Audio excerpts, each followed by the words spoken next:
Gold, trusted gold buyers. మీరు తాకట్టు పెట్టిన బంగారాన్ని విడిపించి ఈ రోజు ఉన్న మార్కెట్ ధరకు కొనబడను.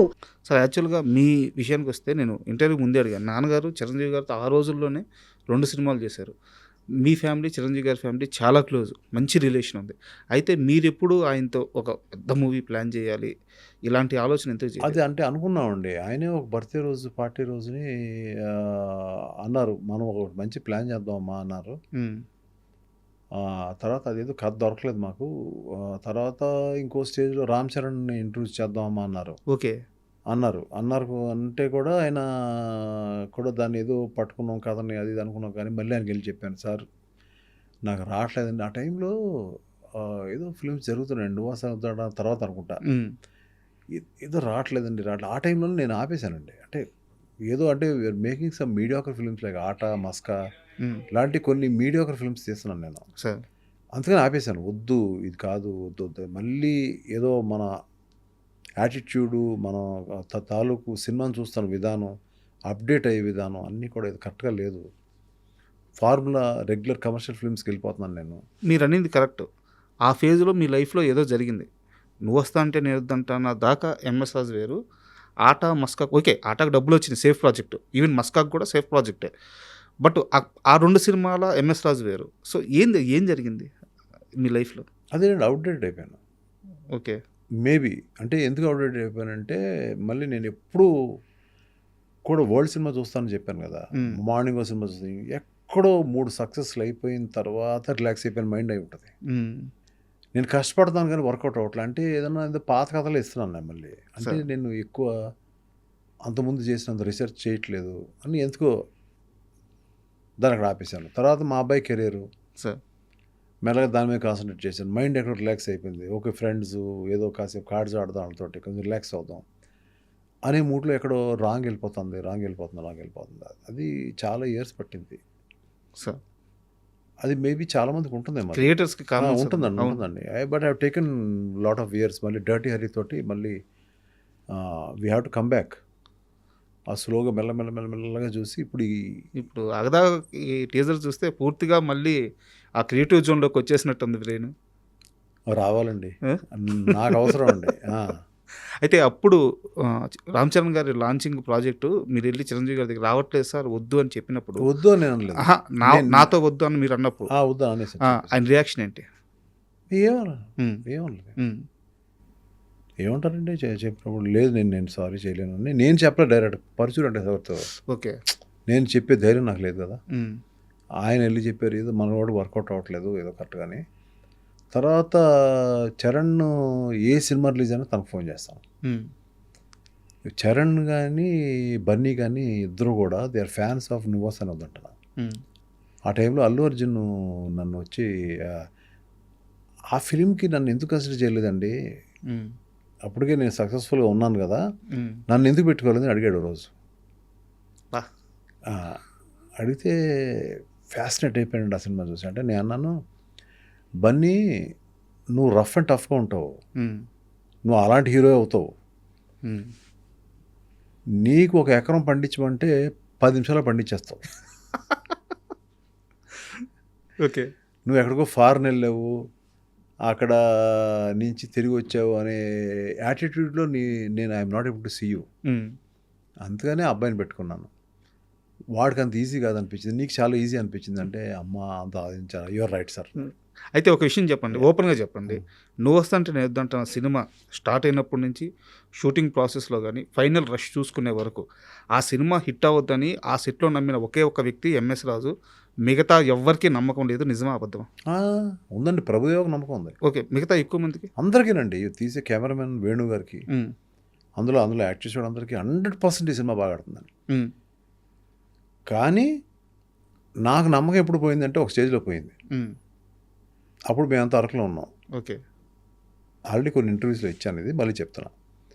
ఏం చేయాలి, ఇంతమంది యూనిట్ ఉన్నారు, 250 మంది యూనిట్ ఉన్నారు, ఎంతమంది ఫైట్ మాస్టర్లు, ఫైటర్సు, ఈ రకరకాల పీపుల్ ఉన్నారు, ఎట్లా ఏం చేయాలి అని అనుకున్నప్పుడు ప్యాకప్ చెప్పేశాను. Entire unit was in Araku. మొత్తం వెళ్ళిపోయాం. అందరికీ అర్థం కాల, అడిగే ధైర్యం లేదు ఆవిడకి.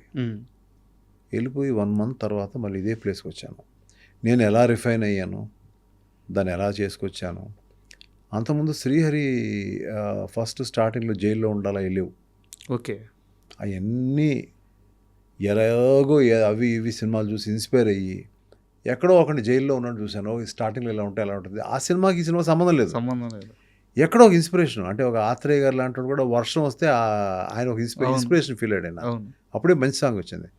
అలా రకరకాల ఫిల్మ్స్ చూసి ఓకే ఇది ఇలా ఉంటే బాగుంటుంది, ఇలా ఉంటే బాగుంటుంది, ఇలా ఉంటే బాగుంటుంది అన్నీ పెట్టిన తర్వాత మళ్ళీ ఆఖరిని దీని ఎండింగ్ ఎలా ఉండాలి. జైల్లోంచి బయటకు వస్తాడు. అప్పుడు వీళ్ళిద్దరికి మ్యారేజ్ అయిపోయి ఉంటుంది. కొన్ని ఏళ్ళు అయిపోద్ది కదా. వీళ్ళిద్దరు రిసీవ్ చేసుకుంటారు. అయిపోయింది ఏంటి కదా అంటే వీళ్ళిద్దరూ అన్నయ్య వచ్చే వరకు పెళ్లి చేసుకోకుండా ఉండిపోయారు. స్పాట్లో అనుకున్నామండి. షూటింగ్ జరిగేటప్పుడు స్పాట్లో అనుకుని వాళ్ళకి పెళ్లి బట్టలు తెప్పించి టపటపటపట పెళ్లి బట్టలు తెచ్చి అక్కడికి ఆయన ఎదురుగుండా ఇప్పుడు మీరు వచ్చి మా పెళ్లి చేయండి అంతందో దాంతో సినిమా ముగుస్తుంది. అవన్నీ మ్యాజిక్ మూమెంట్స్ అండి. అవన్నీ. అయితే ఇంకో విషయం చెప్పండి సార్, ఒక హీరోయిన్ డేట్లు అడిగితే ఏదో డైరీ చూసుకొని ఈ డేట్లకి ఉంటే చెప్పడం ఒకటి, లేదా నాకు కుదరదని చెప్పడం ఒకటి. డైరీ ప్రొడ్యూసర్ చేతికి ఇచ్చేసి మీకు ఎప్పుడు కావాలో మీరు రాసుకోండి, మీరు ఎప్పుడు పిలిస్తే అప్పుడు వస్తానని చెప్పడం అసలు ఎక్కడా జరగదు. ఎంఎస్ రాజు గారికి త్రిష మధ్యగా జరగదు అంటే ఏంటిది? అయ్యో Trisha is my all time. అసలు తను చూసుకున్నట్టు, తను నన్ను కేర్ తీసుకున్నట్టు, she for her I'm like a God. అంటే ఒక వర్షం సక్సెస్ అనేది ఎందుకు పెట్టుకున్నాను అమ్మాయికి తెలియదు. అప్పుడు అమ్మాయి క్యారెక్టర్ కానీ ఫేస్ కానీ ఒక సినిమా కుదరక అర్జున్ అనే ఫిలిం పెట్టుకున్నారు. ఓకే. ఆ ఫేస్ కుదరలేదు. అంటే వాళ్ళకి ఒక వేరే కైండ్ ఆఫ్ ఫేస్ కావాలి.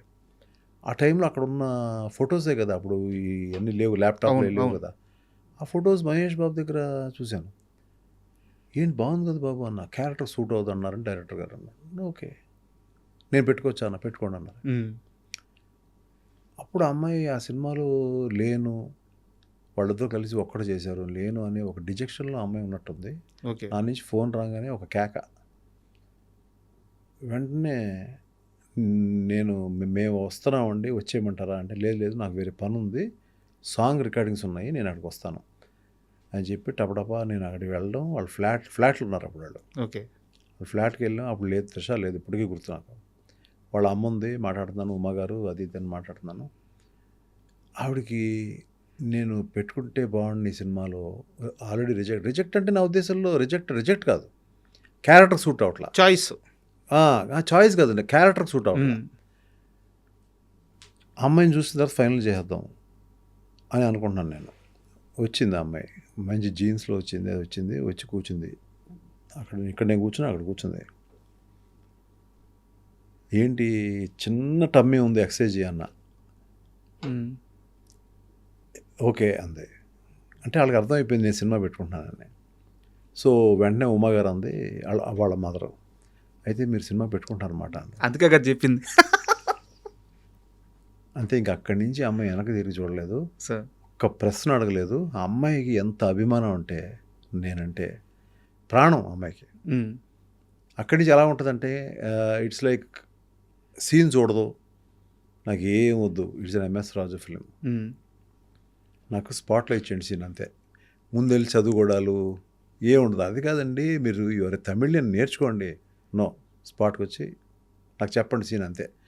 ఆ ప్రశ్న అడగను, ఏం అడగను, ఎక్కడ డ్యాన్స్ చేయమంటే చేస్తాను. 75 రోజులు వర్షం అండి, 75 రోజులు అమ్మాయి మీద వర్షం పడింది. అప్పుడు వర్షానికి వంశీ పైడిపల్లి నా దగ్గర ఆ సినిమాకి పనిచేశాడు. దానికి పనిచేస్తే అసోసియేట్ డైరెక్టర్గా పనిచేస్తే తను మొత్తం రెయిన్కి అంతా ఇచ్చారు సరే.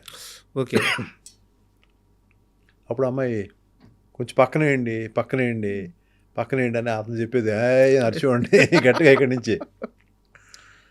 సో అట్లా అమ్మాయి కొన్ని సీక్వెన్సెస్ అయితే నా వల్ల కాదు ఏడ్చేది అమ్మాయి.